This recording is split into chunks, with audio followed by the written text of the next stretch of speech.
All right, my friend, welcome back in to day 34 of our 40-day walk through Abraham's life of faith.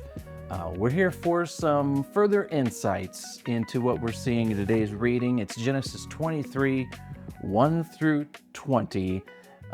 It's the tearful goodbye as we say farewell to Sarah. Her storyline comes to an end, and then we've also seen a little glimmer of hope that some of what she's staked her life, her path through life on, God keeping his promises. Another one of those promises is just a hint of beginning to be fulfilled. Getting older is tough.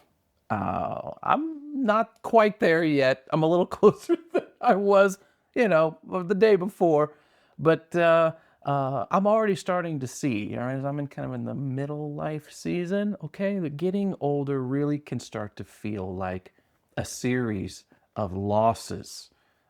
There's a point in your life where you start to go to fewer weddings and baby showers and you start to go to more funerals. You know what I'm saying?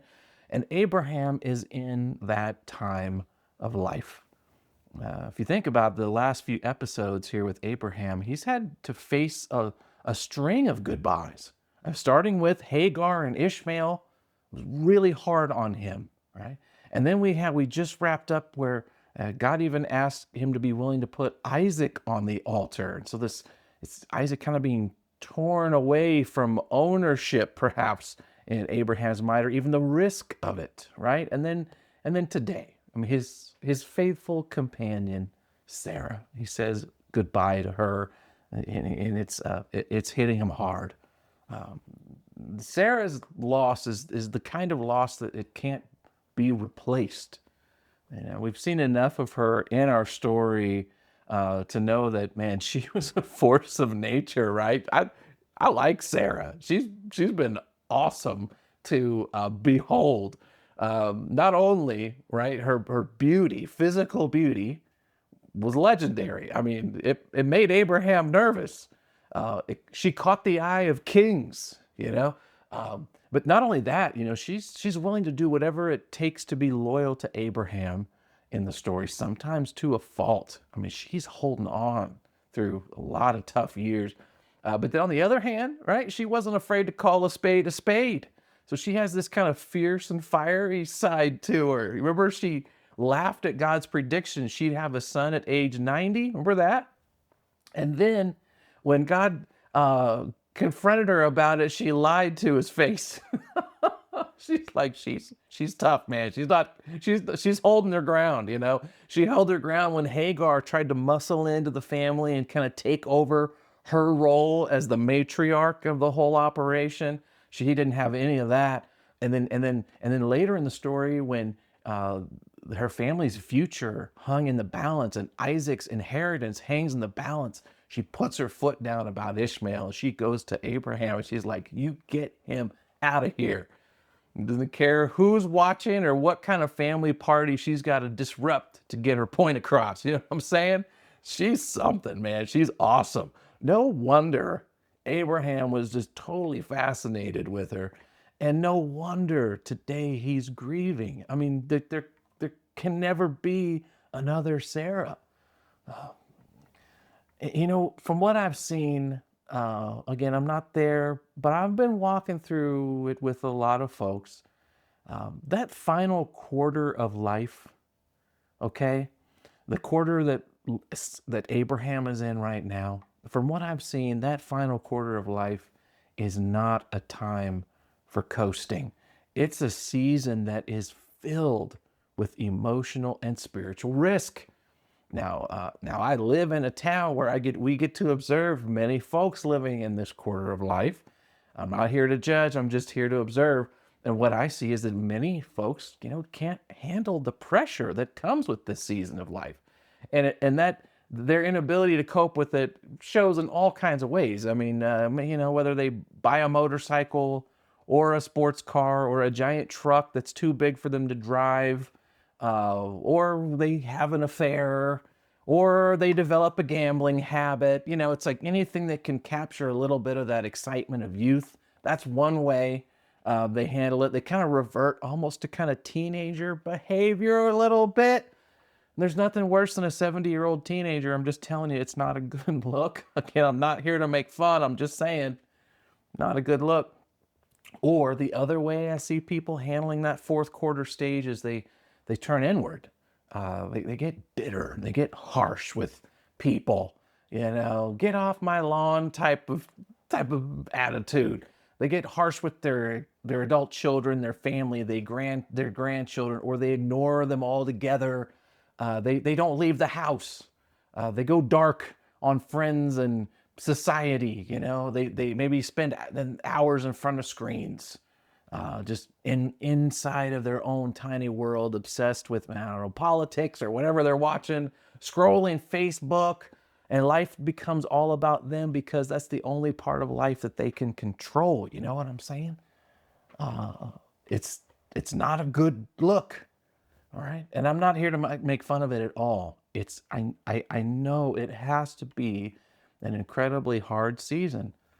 Um, and that's why I believe that faith and friendship with God in the fourth quarter of life really matters most. This is when you need faith, you need a trust that God is going to continue doing what he said he would do.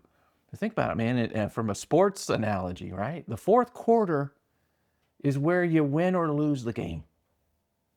In my world, the fourth quarter of life, I'm thinking about, it's pastor types, ministry types. Man, I have seen personally and seen in my circles, fourth quarter of life is when a person can just absolutely wipe out and wipe out a life's worth of work, all discredited beyond repair. The books they wrote, the sermons they taught, the ministries they founded.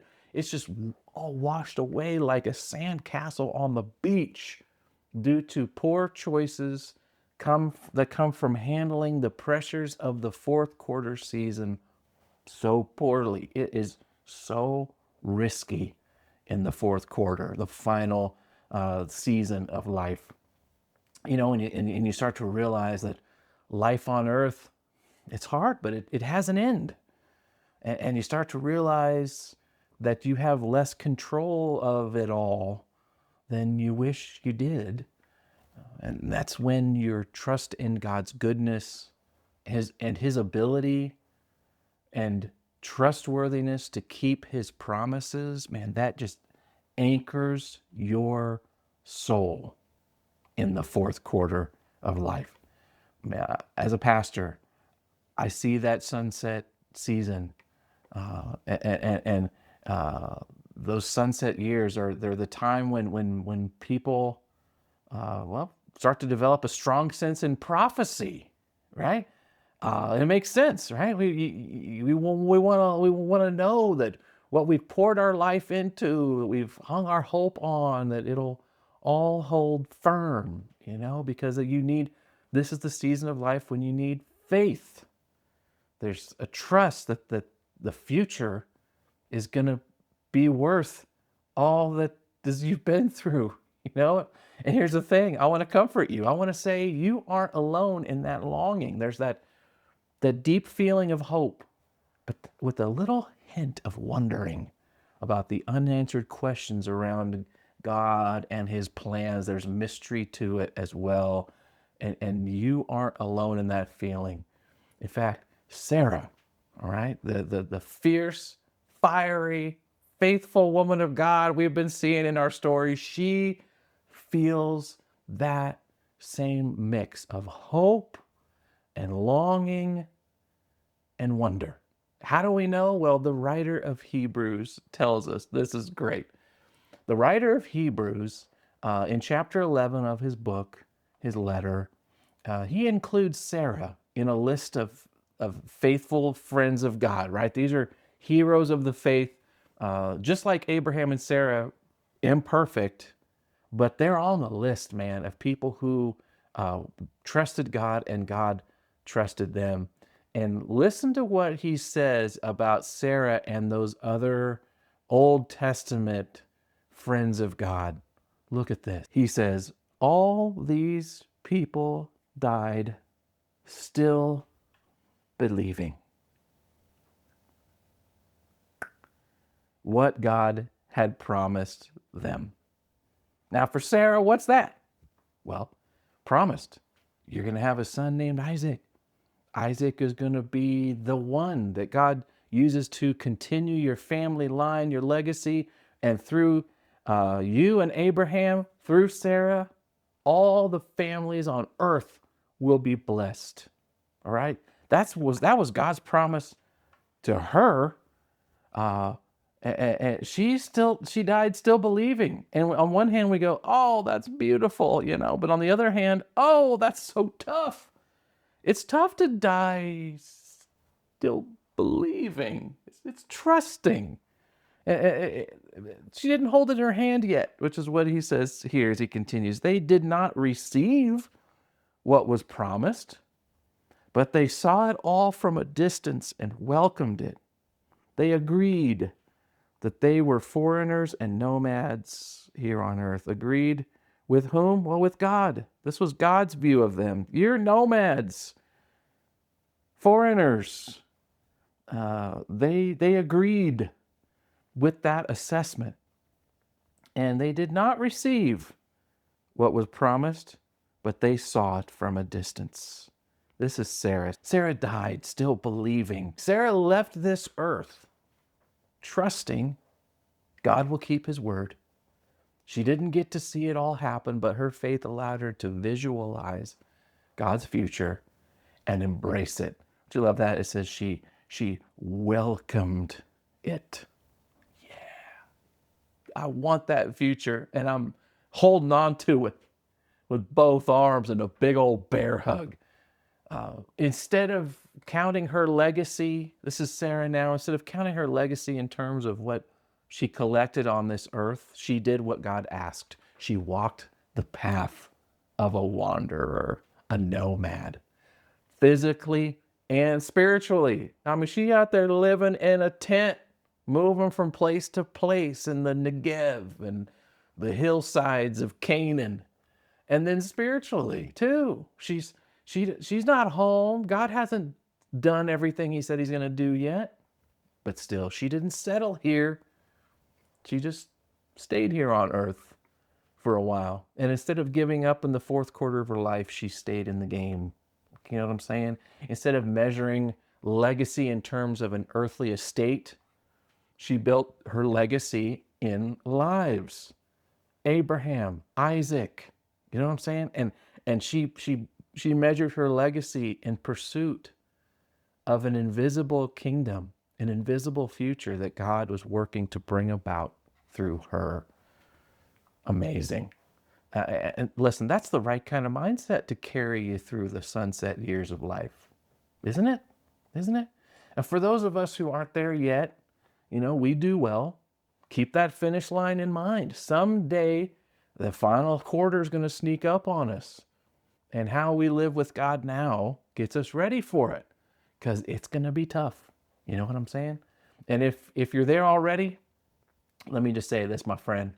Resist the urge to lose your grip, to turn into a teenager at 70 or 80 or 90 or wherever you are. Don't do it. And also, hey, resist the urge to turn inward. You know what you do? You keep looking toward the future, even though there's mystery there. Just like Sarah, you see God's plans for the people you will leave behind, and you invest in that work with everything you've got for every day you've got. Which brings me to today's big idea. Sarah's life of faith comes to an end today. We see that. And with all she's been through, it's bittersweet, right? She leaves behind a husband and a son. And she also leaves behind a long, hard road of walking with God. She lived God's story. So now we tell her she's not forgotten. Sarah's life ends here, but her story does not. Not forgotten. Not forgotten. Why?